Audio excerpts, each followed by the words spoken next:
Alhamdulillah wa syukurillah, kita pada malam hari ini dapat bersama-sama berkumpul di tempat yang mulia ini dalam rangka kita bersama-sama memperingati Maulidnya junjungan kita Nabi besar Muhammad Sallallahu Alaihi Wasallam.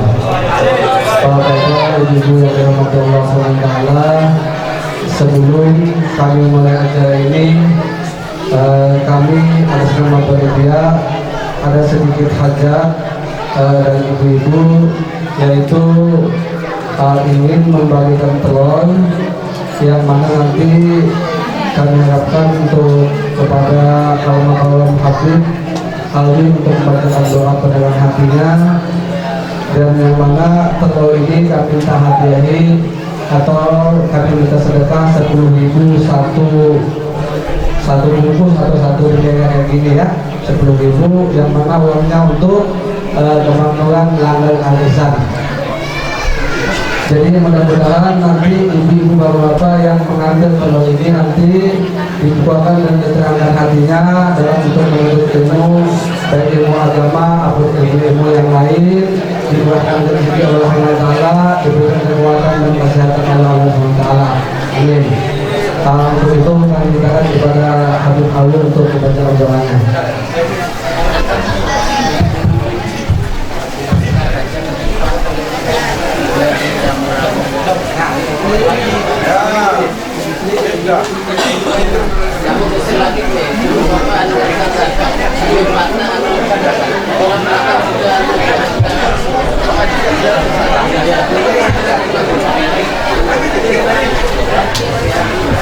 Bismillahirrahmanirrahim. Alhamdulillahirabbil alamin. Allahumma shalli wa sallim ala sayyidina Muhammad wa ala alihi wa sahbihi salatan taqulu ila dawa wa lil alamin shifa wa rahmatan kulli min bala wa rahmatan kulli min bala wa rahmatan kulli min bala wa nasr ala jami' al-a'da bi mahbubatika wa barakatuka wa sallallahu ya rahmanir rahim. Allahumma anta ma'anta tazid wa tamajidta wa tabarik wa tabarakta fa'al wa tamajidta wa tasbih ya rahmanir rahim wa ya rahmanir rahim. Allahumma akhir min qulubina kull يكون وكل محل الخلق يميل بنا الى معصيتك ويثننا عن طاعتك او يحول بيننا وبين تحول بمعرفتك الخاصه ومحبتك الخالصه. صلى الله على سيدنا محمد والحمد لله رب العالمين.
memberikan sambutan.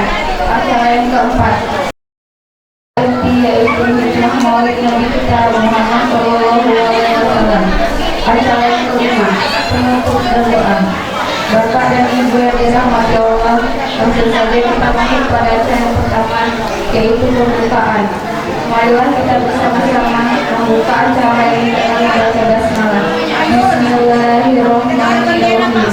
Untuk acara yang kedua, yaitu kalamillah yang akan dibacakan oleh saudara Muhammad Robi. Untuk itu kepada saudara Muhammad Robi kami persilahkan.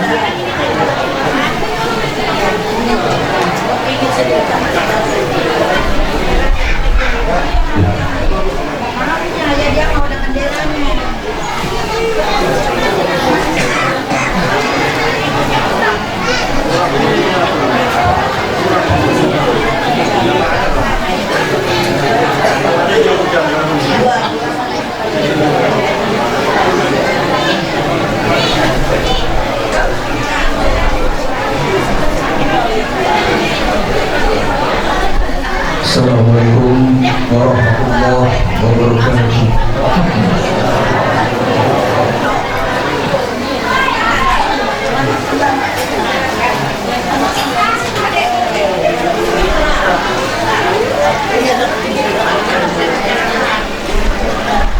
أعوذ بالله من الشيطان الرجيم.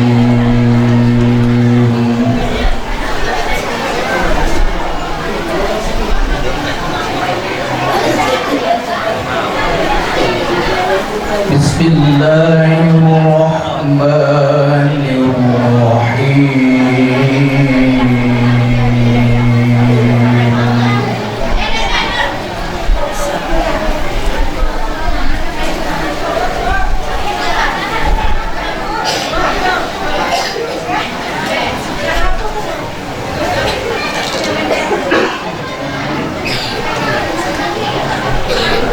لقد كان لكم في رسول الله أسوة حسنة.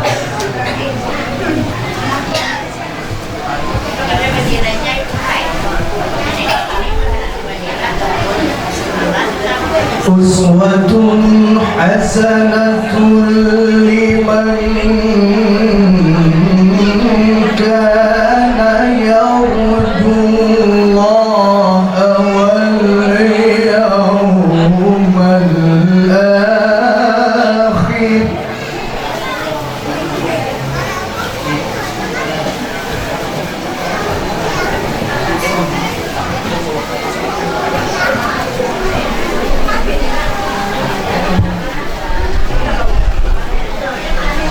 لمن كان يرجو الله واليوم الآخر وذكر الله كثيرا.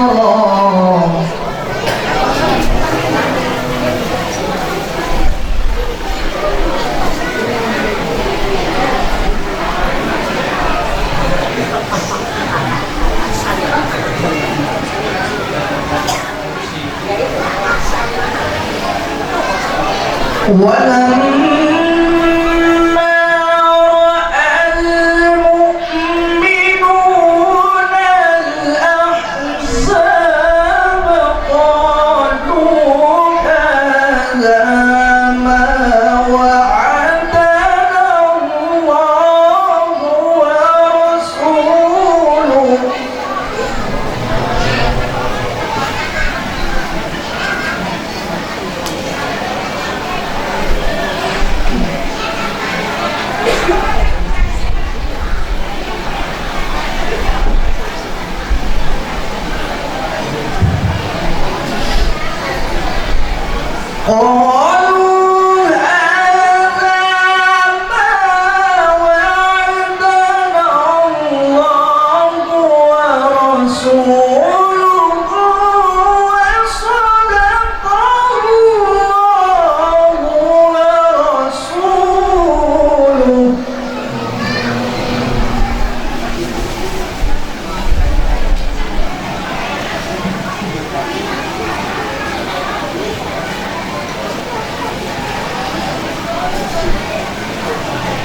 وما زادهم إلا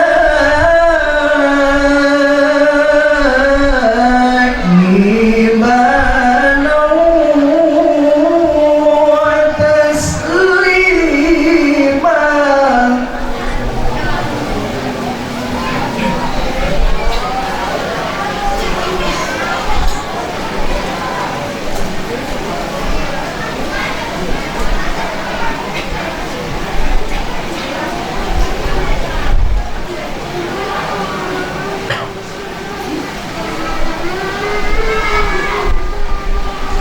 من المؤمنين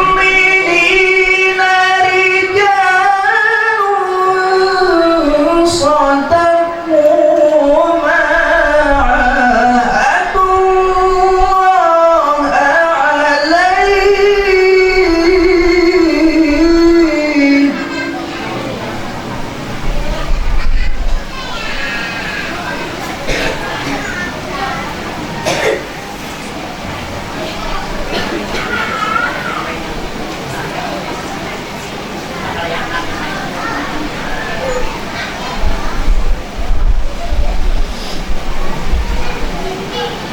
فمنهم من قضى نحبه ومنهم من ينتظر.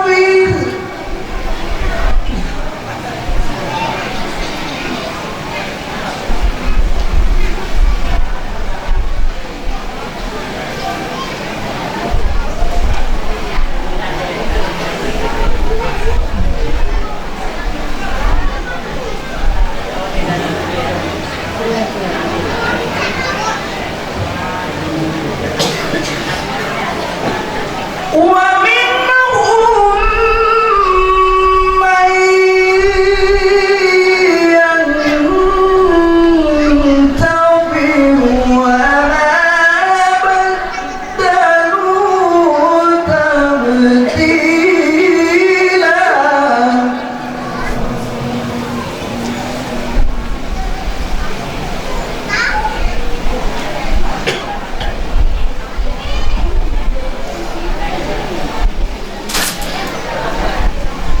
ليجزي الله الصادقين بصدقهم ويعذب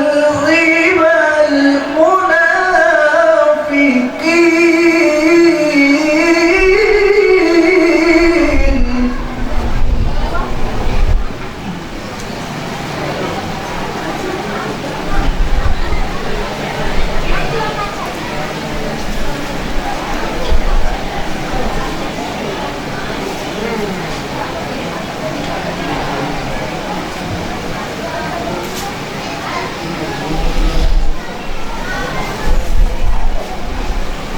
ويعذب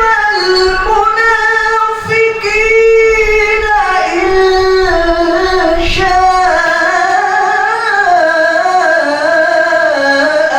أو يتوب عليهم.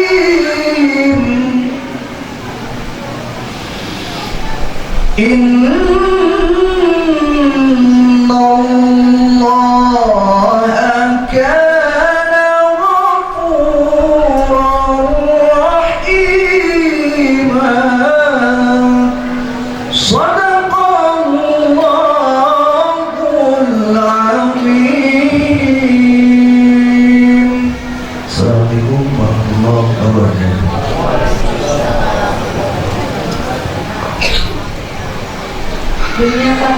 Demikianlah tadi pembacaan kalam ilahi. Semoga kita semua dapat mendapat keinginan kita. Para hadirin yang dimuliakan Allah, selanjutnya kita akan masuk pada acara yang ketiga, yaitu sambutan-sambutan. Untuk sambutan pertama akan disampaikan oleh Ketua Pelaksana PHBI Legal Alisan, yaitu Bapak Bayu Data MPD. Kepada beliau kami persilakan.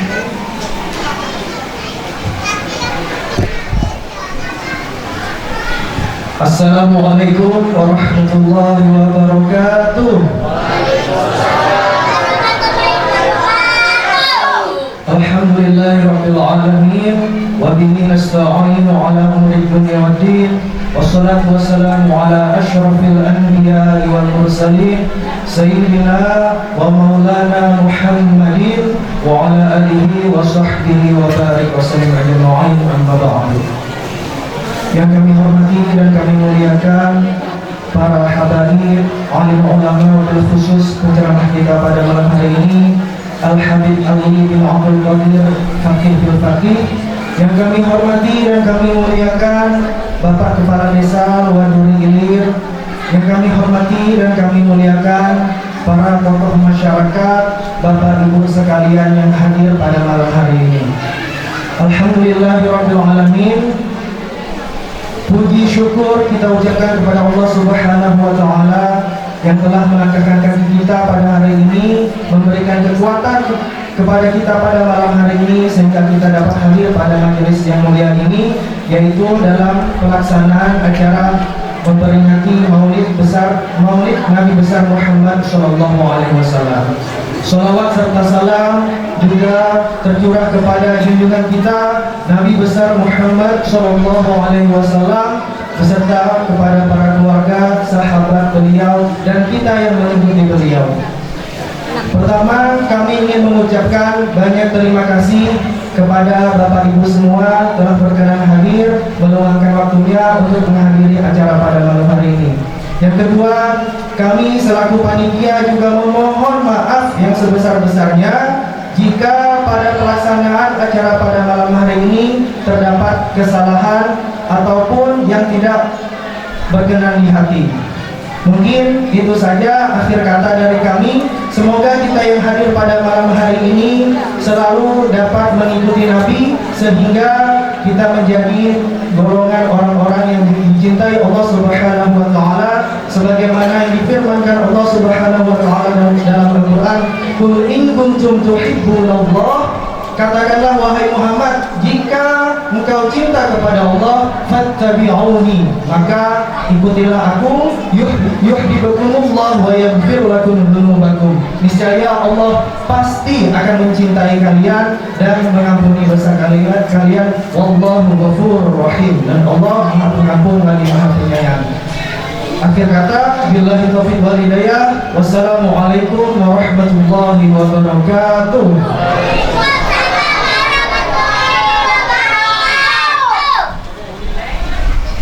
Terima kasih kami ucapkan kepada Bapak Peningkatan BNPB yang telah memberikan sambutannya kami.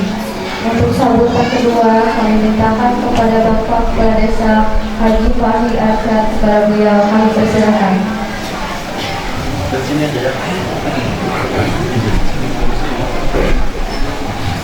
Bismillahirrahmanirrahim. Assalamualaikum warahmatullahi wabarakatuh.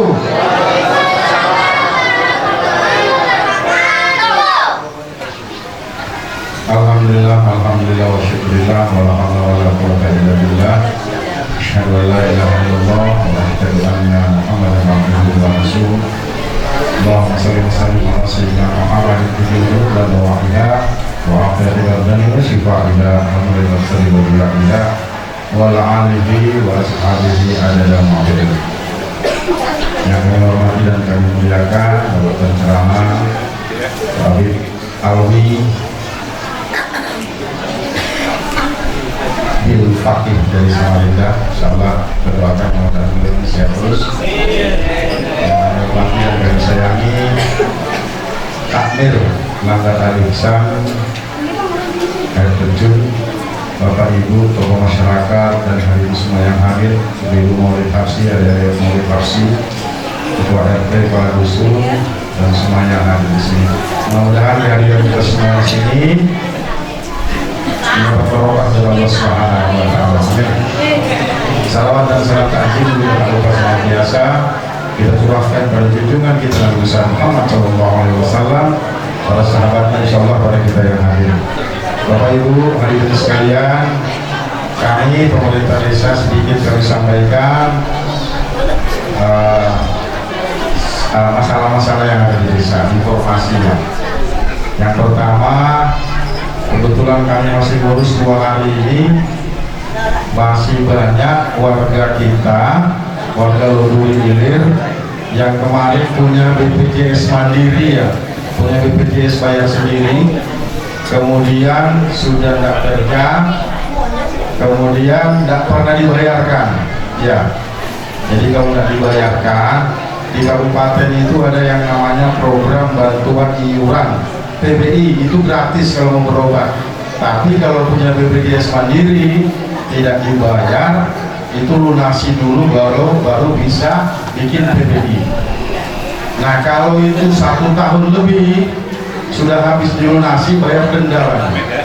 Jadi yang punya BPJS mandiri yang tidak pernah dibayar baru urus ke PBI, program bantuan iuran, itu gratis berobatnya ya, gratis berobatnya. Cuman BPJS-nya harus lunas dulu ya. Tadi ini sampai dengan tadi ada warga masuk rumah sakit sudah dibayarkan BPJS mandiri, ternyata tunggakannya 2 juta lebih. Bingung juga, akhirnya terkatung-katung di Pusma di rumah sakit karena dendanya belum dibayar ya. Ini jadinya Pak Ibu sampaikan yang tidak hadir, kalau BPJS mandiri itu tidak dibayar ada dendanya ya. Nutupnya lunasi dulu baru buka PBI ya, itu menjadi perhatian. Yang kedua, ini musim hujan ya, musim hujan. Bapak Ibu Ketua RT, Amir Masjid, Langgar ya, nanti ada gotong royong yang bersihkan yang di kolong-kolong rumah. Jangan sampai anak-anak ini kena demam berdarah ya, jangan sampai kena demam berdarah, jangan sampai kebanjiran dan lain sebagainya. Jadi musim hujan ini diajak, dibawahi warga masyarakat untuk bersihkan lingkungan sekitar rumah, jangan sampai nanti ada yang terkena demam berdarah ya. Kemudian kemarin di perusahaan seberang ada yang karyawan kerja, kebetulan pakai BPJS, habis itu perusahaannya tutup. BPJS itu jangan dibiarkan nanti terus menjadi tagihan, ditutup BPJS-nya. Ambil surat keterangan berhenti dari perusahaan, bawa ke desa, minta menutup untuk BPJS-nya, baru urus PBI ya. Susahnya pada saat berobat, pada sehat-sehat nggak diurus, tapi setelah masuk rumah sakit tunggakan banyak, akhirnya pusing sendiri ya. Ini menjadi perhatian Bapak Ibu semua.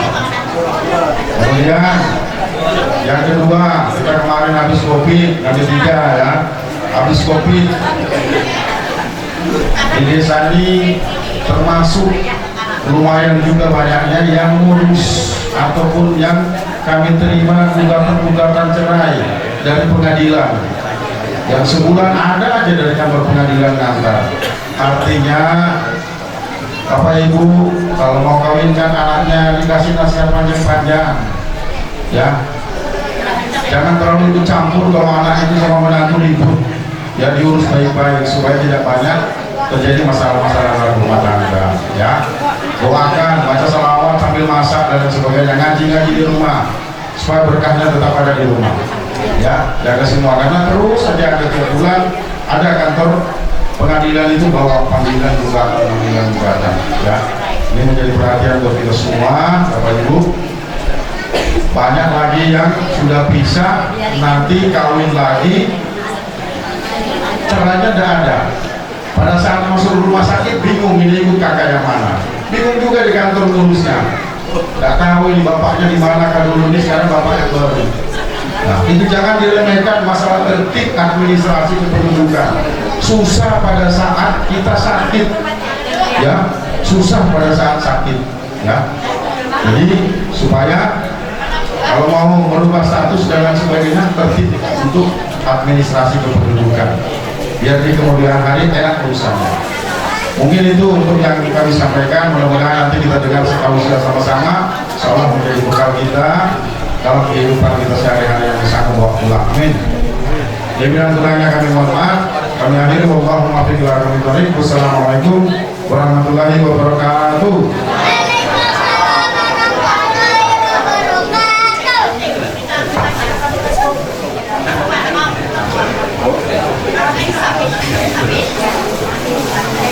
Amin. kepala desa yang telah memberikan sambutannya tadi. Memasuki acara yang keempat, yaitu acara inti uraian hikmah Maulid Nabi besar Muhammad SAW yang akan disampaikan oleh Yang Mulia Habib Aldi bin Abdul Qadir Fakih dari Samarinda, dan sekaligus doanya kepada beliau. Kita tempatkan, persilakan.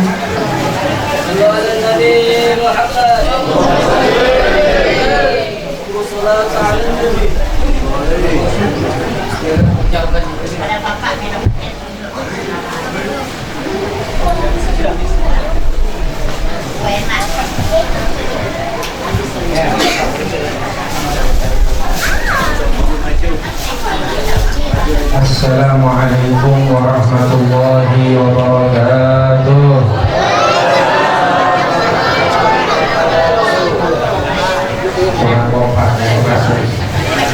Assalamualaikum warahmatullahi wabarakatuh.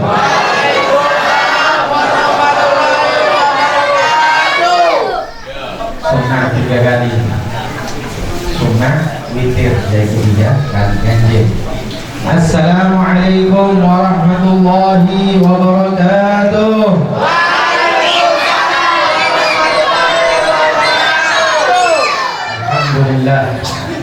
Alhamdulillah Rabbil Alamin, wa ahkamal hakimin, wa ahsanal khaliqin, wa khairil raziqin, alladhi ahata bi kulli shay'in ilma wa ahsa bi kulli shay'in adada. Wa ashhadu an la ilaha illallah wahdahu la sharika lah, wal awwal bila ibtida' wal akhir bila intiha, alladhi yatanazzah 'anil huduth wa zawal wal fana. Allahumma salli wa sallim ala sayyidina Muhammadin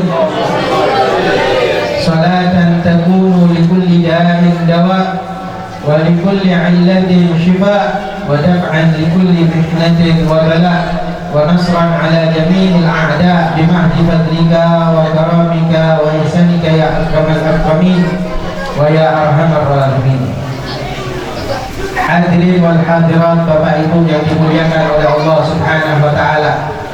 Wabil khusus yang saya muliakan, yang saya ta'zimi, segenap para alim ulama, para guru, dan yang saya muliakan pula Ketua Langgar Al-Ihsan, yaitu Bapak Saidullah.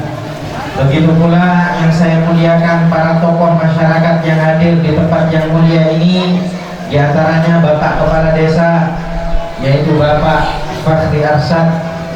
Begitu pula ustadz-ustadz yang lain, guru-guru yang lain, semuanya tokoh masyarakat yang hadir di tempat yang mulia ini, yang tidak dapat saya sebut satu persatu namanya, namun tidak mengurangi sedikit pun rasa hormat dan takdim saya kepada antum sekalian. Ini langgar tapi kayak masjid, Masya Allah. Yang hadir ramai, kompak. Kalau saya sebut satu persatu ini panjang lebar rasanya, dari awal sampai akhir ceramah isinya nyebut nama saja.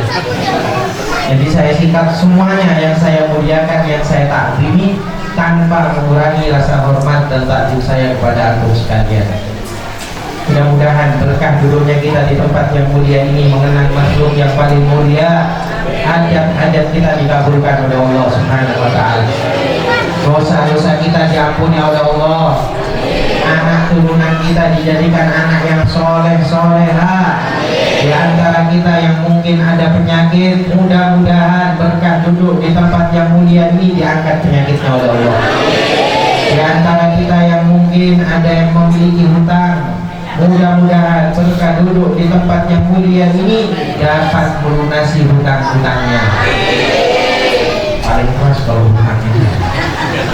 Mudah-mudahan di antara kita yang hadir yang masih belum dapat jodoh, mudah-mudahan duduk di tempat yang mulia ini memperingati maulidnya Nabi Muhammad SAW, insya Allah segera mendapatkan jodoh yang soleh, soleha. Amin ya Rabbal. Yang sudah punya istri, sudah punya bini, mudah-mudahan berkah duduk duduk di tempat yang mulia ini, insya Allah ditambah ya Allah. Ditambah apa ya? Sakinah, mawaddah, warahmah. Keluarganya dijadikan oleh Allah keluarga yang tenang, bahagia, tenang, berkah dan lain sebagainya. Amin ya rabbal hadirin wal hadirat, Bapak Ibu yang dimuliakan oleh Allah Subhanahu wa taala. Saat ini di malam yang mulia ini kita mengenang baginda Muhammad sallallahu alaihi wasallam, nabi yang agung, nabi yang mulia. Bahkan peringatan yang seperti ini, kita duduk di malam yang mulia ini, kita memuji Rasulullah, membaca samailnya Nabi Muhammad, sirahnya Rasulullah. Ini perkumpulan yang akan membuahkan surganya Allah Subhanahu wa taala. Kita agak ragu. Ini perkumpulan membuahkan ridhonya Allah, membuahkan syafaat baginda Muhammad SAW. Dan perkumpulan yang seperti ini ibarat surga yang ada di muka bumi. Ada seorang ulama besar, seorang wali min awliyaillah, guru dari Sayyid Talibah Al-Imam Sirri As-Saqati, salah satu ulama besar, wali min awliyaillah, termasuk gurunya Sayyid Talibah Al-Imam Junaid Al-Baghdadi. Di dalam ungkapan beliau, di dalam salah satu ucapan beliau mengatakan, man qasada mawdi'an quri'a fihi maulidun Nabi Muhammad sallallahu alaihi wasallam fa innama qasada raudhah min riyadil jannah.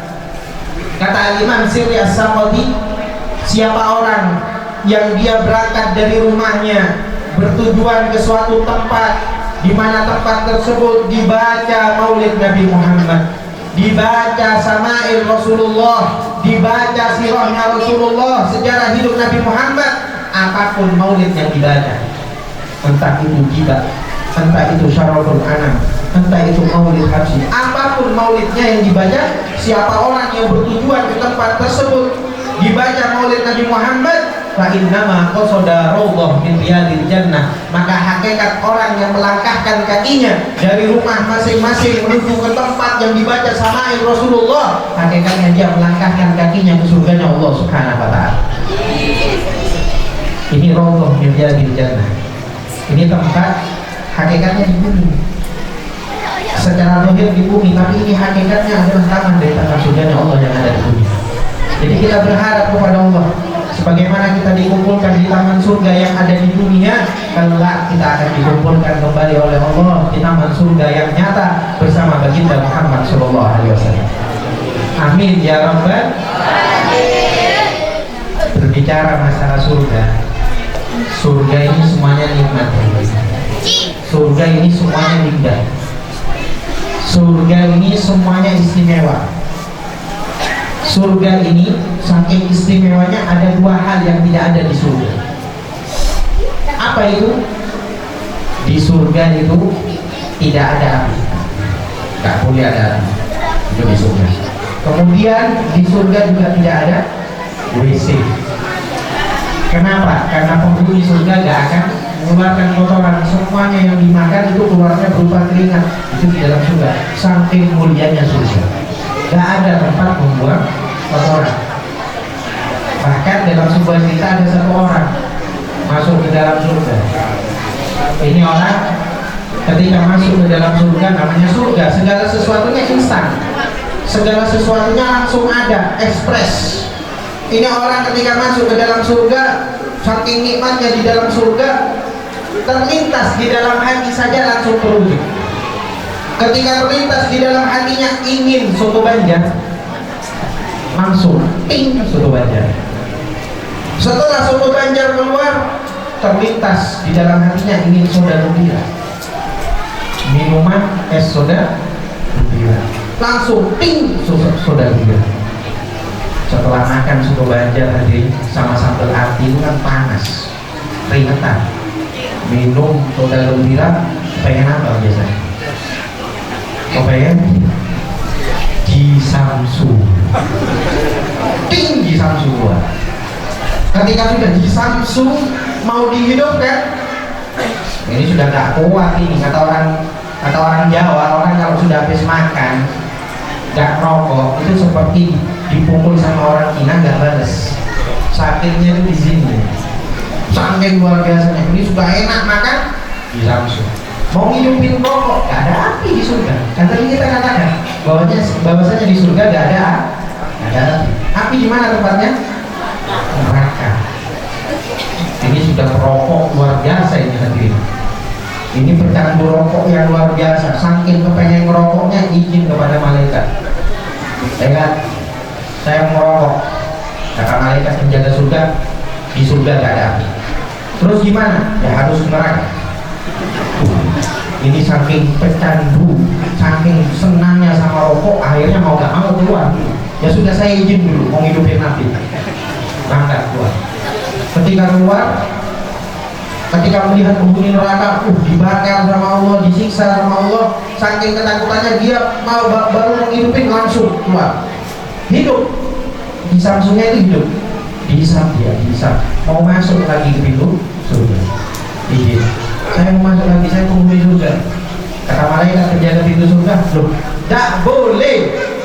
Di surga gak boleh ada api. No smoking, gak ada rokok. Maksa mengeluarkannya dibuang. Ketika dibuang itu hadirin, rokok itu dibuang, dia terbangun dari mimpinya. Jadi cerita saya barusan ini orang mimpi masuk surga. Cuman hikmahnya luar biasa. Setelah dia mimpi masuk ke surga, semuanya instan, semuanya ada, ternyata gak ada api, gak boleh merokok di dalam surga, dia keesokan harinya tobat dari merokok. Maka dari itu kita yang mendengar semuanya mudah-mudahan tobat dari rokok. Amin ya Rabbal. Karena di surga ada nikmat semuanya. Jadi di surga itu nikmat luar biasa hadirin. Cuman Anda tahu, yang menginginkan orang untuk masuk ke surga di antara para solihin, mereka ingin masuk ke surga bukan karena bidadarinya, bukan karena kenikmatan di dalam surga, tapi yang menginginkan mereka ingin begitu rindu dengan surga, yang membuat mereka rindu kepada surga tak lain karena baginda Muhammad SAW. Kenikmatan surga dengan memandang wajah Nabi Muhammad SAW. Ibn Ali bin Muhammad bin Husain Al-Azhar, beliau mengatakan di dalam lantunan syairnya, fi jannatin ma syaqani min wasfiha illa likaunil hibbi fiha khayyama. Kata Habib Ali Habsyi, aku ingin masuk ke dalam surga, tapi bukan karena bidadarinya yang indah, bidadarinya yang cantik, mulus dan lain sebagainya, bukan. Tapi yang membuat aku ingin masuk ke dalam surga karena di dalam surga ada baginda Muhammad SAW. Tidak tertipu dengan kenikmatan surga. Bidadari itu cantiknya luar biasa hadirin. Bahkan dalam sebuah syahid di dalam kitab Baijuri itu disebutkan, bidadari itu waktu tafalat fil bahri wal bahru malihu la asbahanna min rijihal alba. Itu diriwayatkan, diceritakan bahwasanya di dalam kitab Sahih Bukhari, bidadari itu kalau ludahnya bidadari ini kalau seandainya meludah ke dalam laut, ludah itu dilepaskan, diludahin itu laut yang begitu asin, la asbahanna min riqiha azaba, niscaya laut semuanya jadi tawar.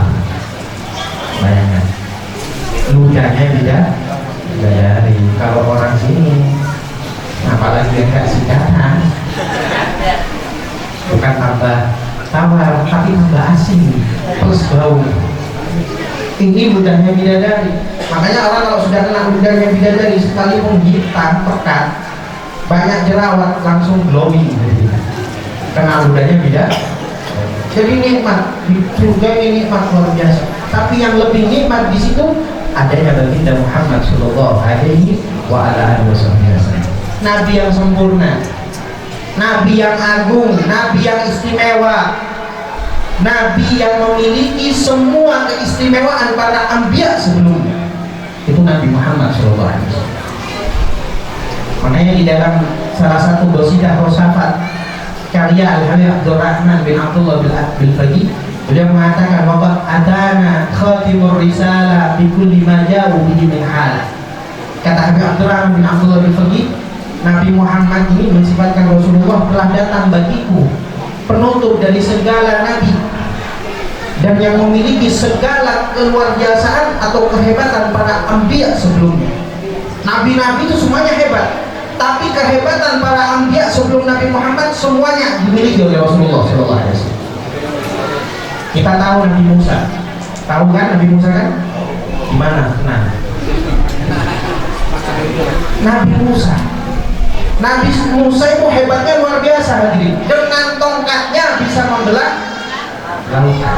Hebat gak hebat kira-kira? Gak ada orang zaman sekarang mau belah lautan pakai tongkat, nggak mungkin, tidak tenggelam yang ada. Nabi Musa itu dengan tongkatnya membelah lautan. Nabi Muhammad SAW dengan tangannya membelah lautan. Artinya sama-sama bisa membelah. Kira-kira mana hebat orang yang bisa membelah lautan dengan membelah lautan? Tidak akan lebih hebat membelah lautan. Jadi mukjizatnya para anbiya terdahulu juga dimiliki oleh Nabi Muhammad SAW. Kalau kita ceritakan masalah Insyikokil Qamar, itu orang-orang dulu hadirin, orang-orang kafir Quraisy gak percaya akan kenabian Nabi Muhammad SAW. Sampai mengatakan kepada Nabi Muhammad, kalau kamu memang nabi, coba itu bulan dibelah. Coba itu bulan dibelah. Nabi Muhammad ditantang. Kemudian Rasulullah mengatakan, in fa'altu tu'minun, kalau aku lakukan itu, kalau aku belah itu bulan, apakah kalian mau beriman kepada Allah, beriman kepada Rasulullah? Kata orang-orang kafir itu, lakukan saja. Syarabba, minta kepada Tuhan. Katanya aku memiliki Tuhan, katanya aku memiliki Allah. Kalau memang engkau memiliki Allah, minta kepada Allah untuk belah itu bulan. Nabi Muhammad doa. Nabi Muhammad doa. Ketika Nabi Muhammad doa, kemudian sambil mengarahkan tangannya dan membelah bulan. Minta kepada Allah untuk dibelah itu bulan. Terbelahlah itu bulan. Yang satu ada di ujung sana, yang satu ada di ujung sana. Dan semuanya ini melihat, menyaksikan bahwasanya bulan tersebut terbelah. Cuman meskipun mereka melihat itu bulan terbelah, tapi tetap tidak beriman kepada Allah Subhanahu wa Ta'ala. Tapi apa yang dikatakan mereka orang-orang kafir Quraisy? Mereka mengatakan, wah ini sihirnya Muhammad, kita kena sihirnya Muhammad, sehingga kita melihat bulan seakan-akan terbelah. Ini kita kena sihir. Tanya ke sebelahnya, kamu lihat nggak barusan belah itu terbelah, bulan itu terbelah? Iya, lihat. Berarti kamu tidak kena sihirnya Muhammad. Tak lama ada orang jauh, lebih jauh, ditanya lagi, bulan, kalian melihat sesuatu nggak barusan? Iya, aku melihat sesuatu. Lihat apa? Aku melihat bulan terbelah. Yang satu ada di ujung sana, yang satu ada di ujung sana. Kata orang Quraisy, kafir Quraisy, dia mengatakan, berarti hebat sihirnya Muhammad. Meskipun orang jauh nggak kena sihirnya Muhammad. Lihat tadi, ini bukti bahwasanya keimanan itu mahal. Iman itu mahal. Sekalipun sudah diperlihatkan bulan terbelah, tapi mereka tetap tidak beriman kepada Allah Subhanahu, tidak beriman kepada Nabi Muhammad Shallallahu Alaihi Wasallam. Malah menyangkanya itu sihir. Makanya ini diabadikan di dalam Al-Quran. Kehebatan mukjizat yang seperti ini Allah abadikan di dalam Al-Quran. Iqtarabatis saa'ah wa insyaqqal qamar. Sungguh dekat waktu kiamat. Kata Allah Subhanahu wa Ta'ala, wa insyaqqal qamar, dan bulan telah terbelah. Ini maksudnya apa? Cerita Nabi Muhammad tadi diabadikan di dalam Al-Quran. Jadi mukjizatnya Nabi Muhammad luar biasa. Mukjizat yang dimiliki oleh para anbiya terdahulu juga dimiliki oleh Nabi Muhammad SAW. Nabi Musa bisa membelah lautan dengan tongkatnya, Nabi Muhammad bisa membelah bulan dengan tangannya. Kemudian apa lagi? Kita tahu mungkin Nabi Ibrahim, tahu kan? Namanya Nabi Ibrahim itu hadirin, di dalam Al-Quran diceritakan bahwasanya Nabi Ibrahim ini pernah dibakar, kan begitu? Di dalam Al-Quran itu diceritakan Nabi Ibrahim ini dibakar, tapi terbakar enggak? Enggak terbakar Nabi Ibrahim. Itu dalam sebuah riwayat, Raja Namrud itu dia mengumpulkan kayu bakar, bukan cuma sedikit seperti langgar ini, enggak, selapangan. Kemudian dia mengatakan kepada orang-orang di zaman itu, ayo siapa yang mau menyumbang kayu bakar, diminta sumbangan untuk menyumbang kayu bakar. Dia katakan bahwasanya Nabi Ibrahim ini adalah orang yang melakukan perbuatan keji dan lain sebagainya, sehingga orang-orang di sana ketika itu semuanya benci kepada Nabi Ibrahim dan satu sama lain saling menyumbang kayu bakar. Semuanya nyumbang kayu bakar. Sampai-sampai ada orang yang sakit, dia sakit kemudian nazar, kalau saya sembuh nanti saya akan menyumbang kayu bakar untuk membakar Ibrahim. Ini sudah terkumpul kayu bakar, semuanya terkumpul. Kayu bakar terkumpul, semuanya dibakar. Api dibakar, masalah baru timbul. Apa masalahnya? Ini bayangin ya, selapangan hadirin kayu bakar menumpuk dibakar. Apinya bagaimana gitu? Sampai dalam riwayat kalau ada kambing lewat langsung jadi sate kambing. Ada ayam lewat langsung jadi ayam bakar. Saking panasnya, bingung siapa ini yang mau melemparkan Ibrahim. Dari jauh, dari jarak 1 mil, kambing lewat langsung terbakar, ayam lewat langsung habis, hangus sisa tulangnya. Ini gimana caranya? Caranya mau melempar Ibrahim ke dalam api ini gimana caranya? Sampai akhirnya kalau seandainya Ibrahim disuruh jalan sendiri nggak mungkin. Ada orang yang mau ngantar ke api nggak mungkin. Pasti dibakar. Akhirnya ada setan ketika iblis yang merubah wujud. Setan ini seperti ketapel. Tahu ketapel ya? Tapel, tahu tapel? Apa kalau bahasa ini? Tapel itu yang isi batu itu. Ketengan, tas. Jadi setan berwujud ketapel. Ketapel ini batunya ibaratnya Nabi Ibrahim. Nah, ketika setan sudah jadi ketapel, malaikat Jibril datang. Wahai Ibrahim, saking takutnya ini Nabi Ibrahim bakalan dibakar, ini gimana? Nah, malaikat Jibril nggak terima. Sudah, kamu minta kepada Allah. Apakah aku mau mengatakan kepada Allah apa kata Nabi Ibrahim? Sudah, cukup, nggak perlu kamu katakan kepada Allah. Aku yakin Allah pasti menolong. Dia yakinnya Nabi Ibrahim. Minta kepada Allah kalau begitu. Kalau memang kau yakin kepada Allah, Allah akan menolong, minta kepada Allah. Apa kata Nabi Ibrahim? Ilmu bihali kami su'ali. Allah ini maha mengetahui. Cukup, pasti Allah tahu dengan apa yang aku inginkan. Yakinnya luar biasa Nabi Ibrahim. Mau dilempar ini hadirin pakai apa? Ketapel ini. Mau dilempar, Nabi Ibrahim sudah masuk sini dilempar. Tadi lempar masuk ke dalam. Tapi apa yang terjadi? Ini di dalam api bukan 1 hari 2 hari. Saking parahnya itu kayu bakar, banyaknya kayu bakar itu sampai dalam sebuah riwayat 21 hari baru padam itu. Kira-kira kalau secara akal sisa apanya itu kira-kira? Sisa apanya kira-kira? Kalau ada orang dibakar sampai 21 hari kira-kira sisa apa? Sisa abunya habis, tulangnya enggak. Kan begitu secara akal. Tapi dalam sebuah riwayat Nabi Ibrahim malah tambah gemuk. Keluar setelah 21 hari itu Nabi Ibrahim malah tambah semakin gemuk, semakin merasakan nikmat di dalam api kobaran api.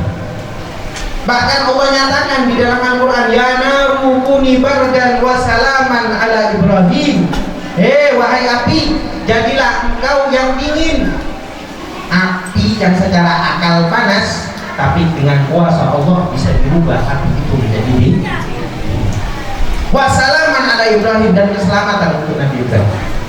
Nabi Ibrahim selamat, tidak terbakar. Bagaimana dengan Nabi Muhammad SAW?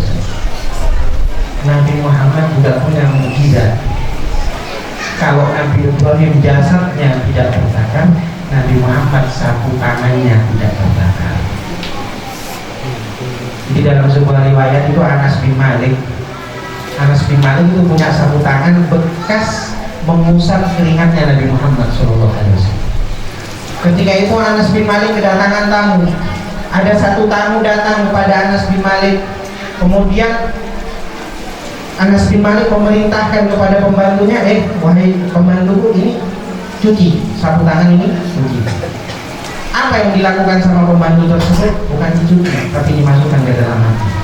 Tamunya heran melihat, oh ini bungul kan pembantu, dasar bungul. Masa disuruh cuci malah dimasukkan ke dalam api? Tapi subhanallah, ketika diambil, sapu tangan tersebut tidak terbakar. Tamunya kaget, kok bisa begitu? Iya, karena sapu tangan ini bekas mengusap keringat Nabi Muhammad SAW. Kalau Nabi Ibrahim tubuhnya, jasadnya tidak terbakar, maka Nabi Muhammad sapu tangannya tidak terbakar. Bahkan hadirin, dalam sebuah riwayat di dalam salah satu kitab itu diceritakan ada satu orang yang bernama Abu Muslim Al-Khawlani. Siapa namanya? Abu Muslim Al-Khawlani. Ini dalam sebuah kitab dikisahkan. Abu Muslim Al-Khawlani ini seorang tabi'in. Dia hidup satu zaman dengan orang yang mengaku nabi yang bernama siapa? Al-Aswad Al-Ansi. Jadi dulu ada yang ngaku nabi namanya Al-Aswad Al-Ansi. Nah, Al-Aswad Al-Ansi ini mengatakan kepada Abu Muslim Al-Khawlani, Abu Muslim, kamu percaya nggak kalau Muhammad itu nabi? Dijawab, saya percaya, saya benar-benar yakin kalau Muhammad itu nabi. Kemudian Al-Aswad ini tanya, kalau saya nabi kamu percaya nggak? Apa jawabannya Abu Muslim? Maaf, telinga saya tidak dengar.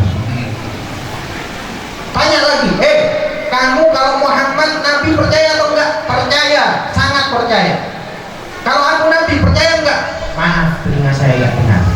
Saking marahnya ini nabi palsu, hadirin, dia berikan yang namanya dilakukan pembakaran, memerintahkan orang-orangnya untuk mengumpulkan kayu bakar untuk dibakar. Ini yang namanya Abu Muslim Al-Khawlani. Kenapa? Karena gak percaya sama kenabiannya Al-Aswad Al-Ansi. Ketika mau dibakar, subhanallah, terbakar. Gak terbakar lagi. Bingung, mau dicoba dibakar lagi, gak terbakar lagi nih Abu Muslim Al-Khawlani. Seorang tabi'in yang mengikuti zamannya para sahabat. Tabi'in gak sezaman dengan Nabi Muhammad, tapi sezaman dengan para sahabat Nabi Muhammad. Kemudian ini kabar viral sampai ke kota Madinah. Abu Muslim Al-Khawlani orang Yaman. Ketika dibakar gak mempan, Al-Aswad Al-Ansi ini marah betul. Bingung dia. Ini kalau gak diusir bahaya. Ini nanti akan mempengaruhi orang-orang yang sudah percaya kepadaku kalau aku ini nabi. Diusir itu. Abu Muslim Al-Khawlani diusir sampai akhirnya dia berangkat ke kota Madinah. Ketika di kota Madinah berjumpa dengan Sayyidina Umar bin Khattab radhiyallahu ta'ala anhu. Ketika berjumpa dengan Sayyidina Umar, ditanya sama Sayyidina Umar, kamu dari mana? Saya dari Yaman. Dari kota apa? Kota ini. Oh iya, baru-baru ini ada orang yang dibakar tapi gak mempan. Kata Sayyidina Umar. Padahal yang ditanya sama Sayyidina Umar yaitu Abu Muslim Al-Khawlani ini yang memang dibakar. Apa jawaban dia? Oh iya betul, ya memang ada yang seperti itu. Ini Abu Muslim jawabnya begitu hadirin. Kalau kita yang ditanya dibakar gak mempan, katanya di Loduli ada orang yang dibakar gak mempan. Gak tahu kan ya, ulun orangnya. Sombongnya langsung keluar, angkuhnya langsung keluar. Tapi berhubung ini tabiin, orang yang punya adab, orang yang punya akhlak, gak sombong. Ditanya, katanya di situ ada orang yang dibakar gak mempan. Dijawab, iya betul. Tapi firasatnya Sayyidina Umar itu kuat. Firasatnya Sayyidina Umar itu kuat. Jangan-jangan kamu orang ini. Kata Sayyidina Umar, jangan-jangan kamu orang. Dipaksa begitu, ya sudah, gak bisa bohong nanti. Takut, mau bohong gimana? Akhirnya dia jawab, iya betul. Akhirnya Abu Muslim Al-Khawlani ini dibawa ke Sayyidina Abu Bakar sama Sayyidina Umar. Ini orang yang di Madinah, apa yang di Yaman, yang dibakar gak mempan. Senangnya begitu luar biasa Sayyidina Umar. Dipeluk Abu Muslim Al-Khawlani. Aku dapati umatnya Nabi Muhammad memiliki kedudukan seperti kedudukan yang Nabi Ibrahim alaihissalam. Dibakar tapi gak mempan. Artinya tabi'in juga mendapatkan kedudukan seperti itu. Bahkan Nabi Muhammad luar biasa lagi, sapu tangannya tidak kebakar. Itu Nabi Muhammad Shallallahu Alaihi Wasallam.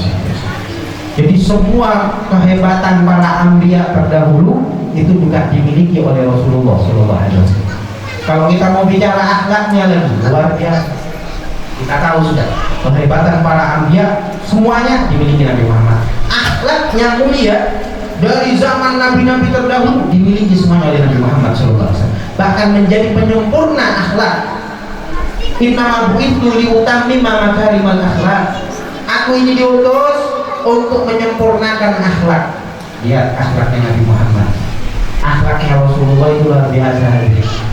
Akhlaknya Nabi Muhammad itu luar biasa, pemurah, rahmatnya begitu luar biasa.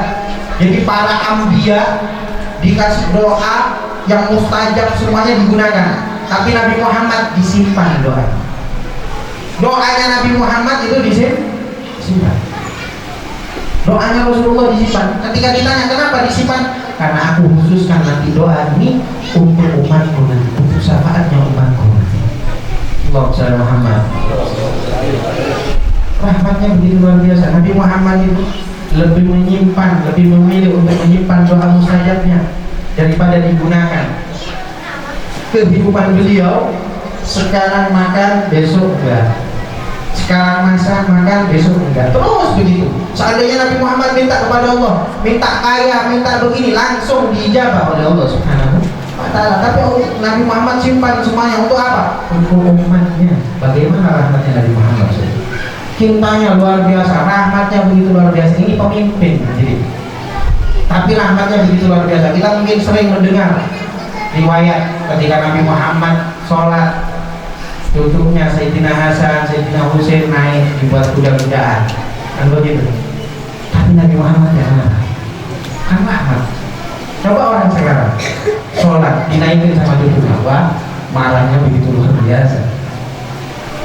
Nabi Muhammad dalam sebuah riwayat, Nabi Muhammad itu dalam sebuah riwayat saking rahmatnya kepada istrinya, sayangnya kepada istrinya itu semuanya manja. Sayyidah Aisyah manjanya begitu luar biasa kepada Nabi Muhammad. Kalau sudah melihat Nabi Muhammad senang lari. Dengan kalau orang sekarang beda gitu. Istrinya melihat suaminya lari semuanya. Kenapa? Ya, kayak al-bojo semuanya suaminya. Ketakutan. Nabi Muhammad sama istrinya luar biasa. Akhlaknya begitu luar biasa, memuji istrinya itu, ya Humairah, wahai orang yang pipinya kemerah-merahan, indah. Nabi Muhammad romantis. Ini ajarannya Nabi Muhammad. Kita pun juga begitu. Kita ini kaum pria, kalau kita punya istri ya harus gitu.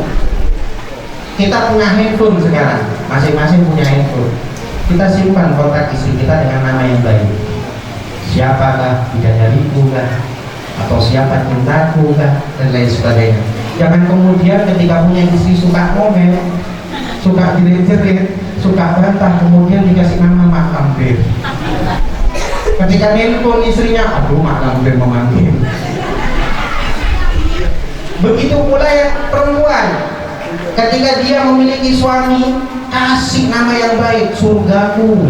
Kan begitu, karena hakikatnya surga seorang istri ada di telapak kaki siapa? Suami. Jangan salah paham. Kalau kita kaum pria ini, meskipun sudah menikah, surganya tetap di telapak kaki ibu, di telapak kaki orang tua. Tapi kalau istri, kalau sudah dia memiliki suami, surganya ada di telapak kaki suaminya. Maka dari itu ibu-ibu nanti kalau sudah pulang dari pengajian, cium kaki suaminya semuanya ya. Protes Pak, nggak mau Pak, gimana ya Pak? Cium kaki suaminya karena surganya ada di telapak kaki. Romantis begitu, rahmatnya begitu luar biasa. Bahkan mentalnya Rasulullah itu, mentalnya Nabi Muhammad lebih ingin melayani kepada umatnya daripada para sahabat. Bayangkan, ini juga nasihat sebenarnya untuk kita para ulama, para ustaz. Jangan cuma berharap dilayani, juga gimana caranya melayani umat. Nabi Muhammad itu dalam sebuah riwayat di tahun 5 Hijriah, ketika peperangan Khandaq, itu ada tokoh Yahudi yang bernama Huyai bin Akhtab. Huyai bin Akhtab ini orang yang jahat luar biasa. Tapi subhanallah, anaknya Huyai bin Akhtab jadi istrinya Nabi Muhammad SAW. Padahal ini tokohnya Yahudi. tapi anaknya Sofia binti Huyai menjadi istrinya Nabi Muhammad SAW. Ya, sempurnanya Nabi Muhammad. Nabi Muhammad ini punya istri baik dari kalangan anak dari sahabatnya alias sesama agamanya, bahkan juga punya istri yang di situ bapaknya adalah orang Yahudi. Nabi Muhammad, istrinya Nabi Muhammad ada yang kaya, ada yang miskin. Istrinya Nabi Muhammad ada yang janda, juga ada yang perawan. Sempurna, komplit Nabi Muhammad SAW. Nah, Huyai bin Akhtab punya putri Sofia yang kemudian beriman kepada Nabi Muhammad, beriman kepada Allah, dan dijadikan istri oleh Nabi Muhammad SAW. Nah, hasil kita singkat aja cerita ini panjang cerita, kita singkat. Nah, ketika Huyai bin Akhtab, dia kan orang Yahudi, ahlul kitab. Ketika dia ke Madinah, sudah, ini Huyai bin Akhtab sudah mengatakan, ayo, gimana? Kita serang Muhammad. Dia memprovokasi, ayo kita serang Muhammad, kita habisi Muhammad. Dia kumpulkan suku-suku banyak, hadirin. Ini diabadikan di dalam Al-Quran. Suku-suku dikumpulkan banyak sampai ada 10.000 suku, 10.000 orang. Dan ketika itu penduduk kota Madinah masih sedikit, gak banyak, gak sampai 10.000. Itu kalau dikumpulkan semua anak, perempuan, laki-laki, itu gak sampai 10.000. Tapi ini musuh yang mau menyerang Nabi Muhammad itu kurang lebih 10.000. Kayaknya 10.000. Bingung. Dan ini dia mau menyerang Nabi Muhammad bukan pakai pamit, berarti gak pakai pamit. Gak pakai pamit dia. Gak pakai pamit, tapi Nabi Muhammad mendengar kabar. Ketika Nabi Muhammad mendengar kabar, gak lama Nabi Muhammad kan bingung, ini gimana diserang sama musuh, 10.000 lebih mau diserang sama musuh. Ada Salman Al-Farisi. Ini Salman Al-Farisi, hadirin, dia cerdik, dia pintar. Kemudian mengatakan kepada Nabi Muhammad, ya Rasulullah, kami dulu ketika perang di Faris, kalau musuh kami lebih banyak, kami mensiasatinya dengan membuat parit. Makanya perang Khandaq itu perang parit. Jadi kita buat yang namanya parit. Dengan apa? Biar musuh ketika datang itu jatuh ke parit semuanya. Kalau melawan mesti kalah. Banyak ini, kecuali dengan kuasa Allah pasti menang. Sudah buat parit, digali itu parit. Ketika digali itu parit, hadirin, ini dibagi kaum Muhajirin sama kaum Ansor, dibagi tugasnya sama-sama gali parit. Itu kan di Madinah banyak namanya gunung, kemudian perkebunan dan lain sebagainya. Cuman ada satu celah saja yang nanti musuh akan lewat di sini. Nah, celahnya musuh ini yang dibuat parit. Ini saya gambarkan aja ya. Anggap di sini gunung. Ini semuanya perkebunan, kurma dan lain sebagainya. Musuh pasti lewat dari sini. Jadi yang dibuat parit di mana? Di depan. Di depan sini dibuat parit. Kemudian tanah ditumpuk sebagai tameng. Musuh di mana? Di depan ini. Ini musuh semuanya. Jangan ada yang tersinggung. Seumpama ini musuh Yahudi semuanya. Jangan ada yang tersinggung. Seumpama ini musuh semuanya. Alhasil ya sudah, parit itu digali terus sama sahabat. Salman Al-Farisi ini hadirin sudah ahli dia urusan gali parit. Salman Al-Farisi satu itu seperti kekuatannya 10 orang dari sahabat. Makanya sampai jadi rebutan. Sudah gabung sama kita Ansor, gabung sama kita Muhajirin, jadi rebutan. Salman Al-Farisi sampai dipuji-puji. Akhirnya singkat cerita, ketika itu Salman Al-Farisi kena ain. Tahu ain ya, penyakit ain. Penyakit ain ini bahaya. Orang kalau sudah dipuji makanya harus pikir sholawat dan lain sebagainya. Ini Salman Al-Farisi dipuji, hebat, luar biasa. Satu orang tapi seperti 10 orang kena ain. Gimana kena ainnya? Dia tiba-tiba kaku langsung. Tapi Nabi Muhammad tahu bahwasanya Salman Al-Farisi kena ain. Kemudian Nabi Muhammad memerintahkan orang yang memang matanya itu melihat Salman dan memuji Salman, suruh berwudu. Ketika berwudu, kemudian airnya disiramkan kepada Salman Al-Farisi, kemudian sembuh dari air. Tapi masalahnya, meskipun di antara kita ini di Indonesia juga ada orang yang punya air. Makanya kalau dipuji, sholawat, zikiran, karena dengan sholawat, zikir insya Allah dijauhkan dari dari air, penyakit air. Banyak hadirin, itu di Sibang juga, di daerah Hadramaut itu terkenal matanya ini. Kalau dia muji, wah bahaya. Sesuatu itu bisa hancur, bisa rusak dan lain sebagainya kalau sudah gitu. Makanya penyakit ini ada. Kita jangan mudah memposting bayi kita, anak-anak kita juga. Kecuali ditambahin sholawat dan lain sebagainya, biar dijauhkan dari air. Alhasil, Salman Al-Farisi ini jadi rebutan. Itu dikerjakan tiap hari, pagi sampai sore, istirahat malam, besok paginya lagi. Nih lihat Nabi Muhammad, khidmahnya Nabi Muhammad. Nabi Muhammad memimpin, tapi beliau juga ikut menggali yang namanya parit tersebut. Sampai dalam sebuah riwayat Ummu Salamah mengatakan, aku gak bisa melupakan peristiwa Khandaq karena ketika itu aku melihat Nabi Muhammad sekujur tubuhnya penuh akan debu. Nabi Muhammad SAW hikmahnya begitu luar biasa. Gak sampai di situ hadirin, ketika menggali parit itu dikisahkan bahwasanya semuanya ikut. Sayyidina Abu Bakar ikut, Sayyidina Umar ikut. Kemudian di situ para sahabat dan Nabi Muhammad juga kelaparan. Dari parit sampai lapar. Nabi Muhammad lapar sampai akhirnya tersingkap. Jabir bin Abdullah dari jauh melihat Nabi Muhammad di dalam perutnya itu terisi daging. Gak tega ini Jabir.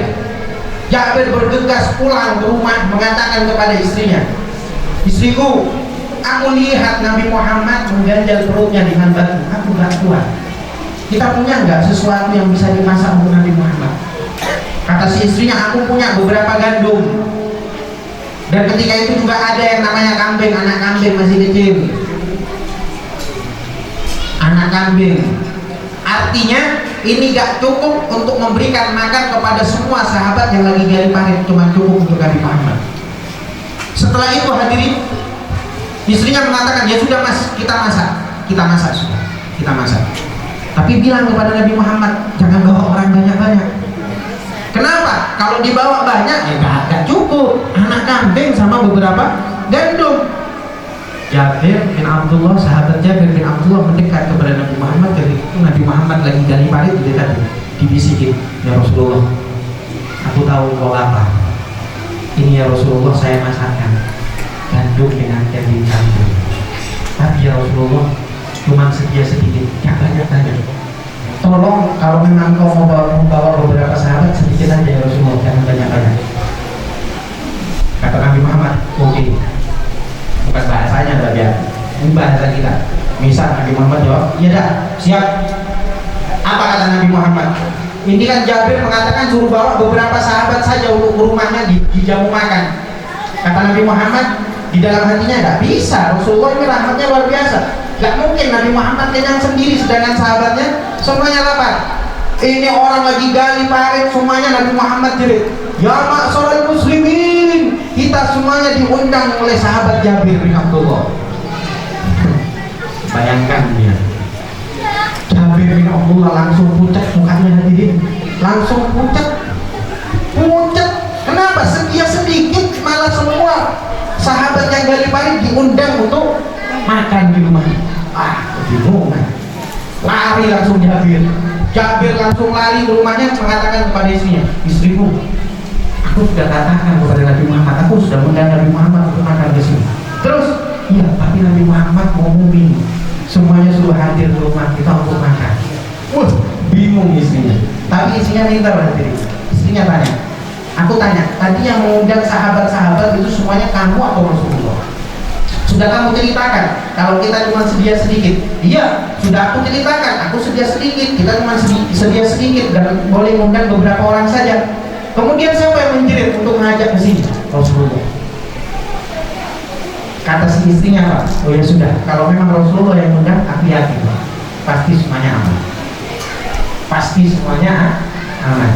Bayangkan keyakinannya seorang istrinya tadi. Ya sudah, akhirnya hadirin, Jabir mendatangi Nabi Muhammad mengatakan, ya Rasulullah, saya ini cuma sedia sedikit ya Rasulullah. Ini kalau semuanya datang ya Rasulullah, gak cukup makanan ya Rasulullah. Apa kata Nabi Muhammad? jangan kamu buka itu punggungnya, kualinya, apa itu, pancinya, kecuali sampai aku datang ke sini. Nanti aku yang akan membagi-bagikan. Bayangkan hikmahnya Nabi Muhammad.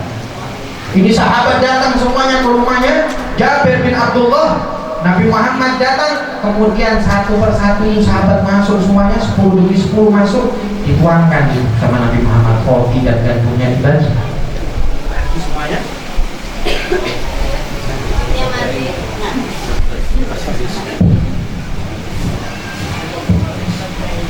Tes dibagi semuanya, hadirin, dibagi itu semua.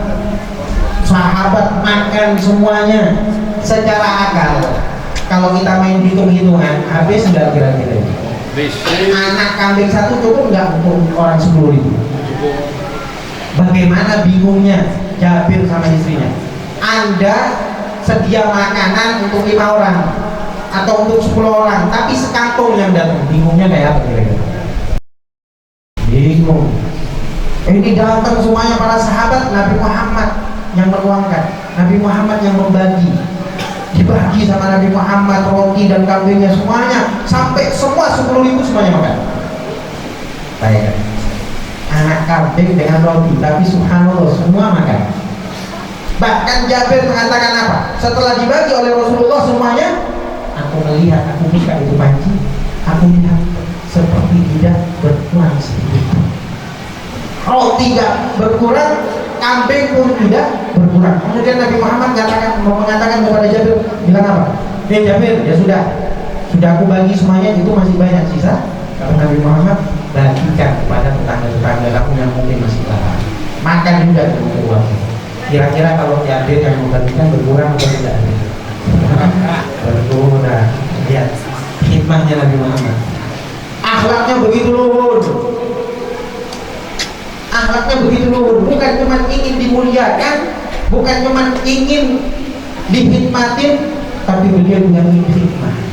Dari menggali parit sampai semua tubuhnya penuh akan debu, beliau juga membagikan makanan untuk para sahabat. Rahmah hatinya Nabi Muhammad SAW. Jadi kemuliaannya Rasulullah itu luar biasa. Mukjizat para anbiya dari dulu dimiliki oleh Nabi Muhammad. Begitu pula akhlaknya begitu luar biasa, akhlaknya Nabi Muhammad SAW. Hikmah. Makanya kita ini kan sudah ada hidup di zamannya Nabi Muhammad, tapi kita juga bisa hikmah untuk Nabi Muhammad SAW. Di antaranya apa? Seperti penyelenggaraan maulid. Kita yang nyumbang itu seperti hikmah kepada Nabi Muhammad SAW. Dan orang yang hikmah, hartanya semakin berkah. Hartanya itu semakin berkah. Orang yang hikmah itu luar biasa. Sama juga perayaan maulid yang seperti ini. Yang paling mulia di antara kita siapa kira-kira? Kira-kira siapa? Bukan cuma yang dulu di depan, belum tentu. Bukan yang ceramah, belum tentu. Kadang yang mendapatkan keberkahan yang lebih adalah orang yang membantu, ibarat mengantung ilmu. Bisa jadi orang yang menggelar karpet atau yang masang terong dan lain sebagainya. Ini bisa jadi dapat keberkahan yang lebih. Saya ingat, saya punya guru Habib Jamal, Kota Batu Malang. Pernah ditelepon sama Al-Habib Munzir bin Fuad Al-Musawah, Majelis Rasulullah Jakarta, pimpinan Majelis Rasulullah Jakarta, Allah yang sudah meninggal beliau. Itu jamaahnya ribuan dan puluhan ribu. Ini Habib Munzir nelpon ke Habib Jamal, kemudian mengatakan, dia Jamal, ketika itu Habib Jamal saya punya guru baru buat majelis maulid. Kemudian mengatakan, ya Jamal, ente teruskan itu majelis ilmu kamu itu teruskan, karena tadi malam aku bermimpi Nabi Muhammad SAW. Aku mimpi Rasulullah dan Rasulullah mengatakan kepadaku, aku kirim salam ke semua seluruh jamaah hadir yang hadir majelis maulid. Hadir majelis maulidnya beliau. Satu persatu diberi salam oleh Nabi Muhammad SAW. Dan aku titip salam yang khusus. Bayangkan, aku titip salam yang khusus kepada siapa? Kepada orang yang memasang terong. Bayangkan, semuanya dapat salam, tapi yang khusus untuk siapa? Untuk yang masang terong. Bisa jadi yang masang terong itu ikhlas. Makanya kita khidmah yang begitu luar biasa untuk Nabi Muhammad, kemudian ikhlas, dan kita yakini kita akan mendapatkan keberkahan dari Nabi Muhammad SAW. Maka kita akan mendapatkan syafaat Nabi Muhammad SAW. Nabi yang sempurna, Nabi yang memiliki seluruh mukjizat para anbiya sebelumnya, Nabi yang hatinya rahmat, Nabi yang senang khidmah dan lain sebagainya. Nah, insya Allah kita yang kumpul di sini mengenang makhluk yang paling mulia, kita pun dimuliakan oleh Allah Subhanahu Wa Taala. Kita pun dikumpulkan bersama Nabi Muhammad SAW. Tidaklah kita keluar dari tempat yang mulia ini melainkan semua dosa-dosa kita diampuni oleh Allah, hajat-hajat kita dikabulkan oleh Allah, hajat dunia, hajat akhirat dikabulkan oleh Allah Subhanahu Wa Taala. Kita berharap kepada Allah Subhanahu Wa Taala, mudah-mudahan orang tua kita yang telah wafat, keluarga kita yang telah wafat, saudara kita yang telah wafat senantiasa mendapatkan ampunan dari Allah Subhanahu Wa Taala. Kita berharap kepada Allah, mudah-mudahan orang tua kita yang masih hidup, keluarga kita yang masih hidup diberi umur panjang oleh Allah, diberi kesehatan oleh Allah, dan kita berharap kepada Allah, mudah-mudahan anak turunan kita berkah duduknya kita di majlis maulid memperingati hari lahirnya Nabi Muhammad. Mudah-mudahan anak turunan kita dijadikan oleh Allah turunan yang soleh soleha, dan kita berharap kepada Allah Subhanahu Wa Taala, mudah-mudahan berkah duduknya kita di majlis maulid Nabi Muhammad, tidaklah kita meninggal dunia melainkan dalam keadaan husnul khatimah, husnul khatimah, husnul khatimah. Allahumma ja'al jam'ana hadha jam'an marhuma wa tafarruqana min ba'dihi tafarruqan ma'suma wa la taj'al fina wa la ma'ana syaqiyan wa la mahruma. Ya Rabbi bil Mustafa balligh maqasidana, Ya Rabbi bil Mustafa balligh maqasidana, Ya Rabbi bil Mustafa balligh maqasidana wa ighfir lana ma madha ya wasi'al karami. Wa sallallahu ala sayyidina Muhammad walhamdulillah Rabbil alamin. Taqabbalallahu minkum. Minta maaf sebanyak-banyaknya. Wassalamualaikum warahmatullahi wabarakatuh.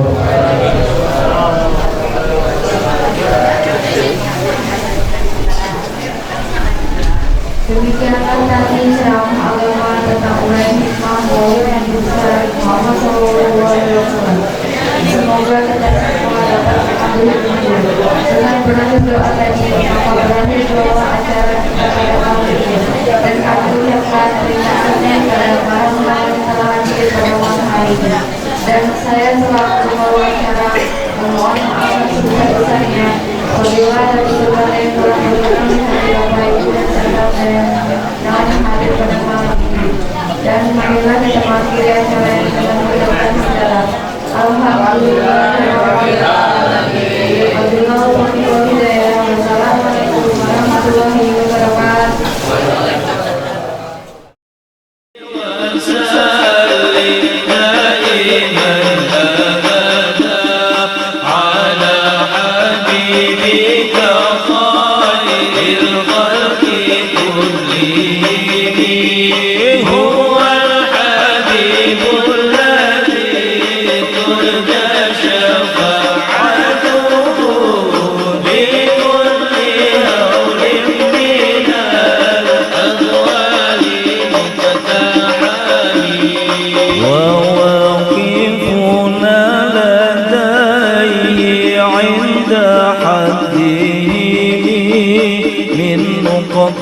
العلم أو من شكلة الحكم فهو الذي تم معناه وصورته ثم اصطفاه حبيبا بريء النسب مولاي صل وسلم دائما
محاسنه فجوهر الحسن فيه غير منقسم مولاي صل وسلم دائما أبدا على حبيبك خير الخلق كلهم دعته النصارى في نبيهم واحكم بما شئت مدحا فيه واحتكم مولاي صل وسلم دائما أبدا على حبيبك خير الخلق كلهم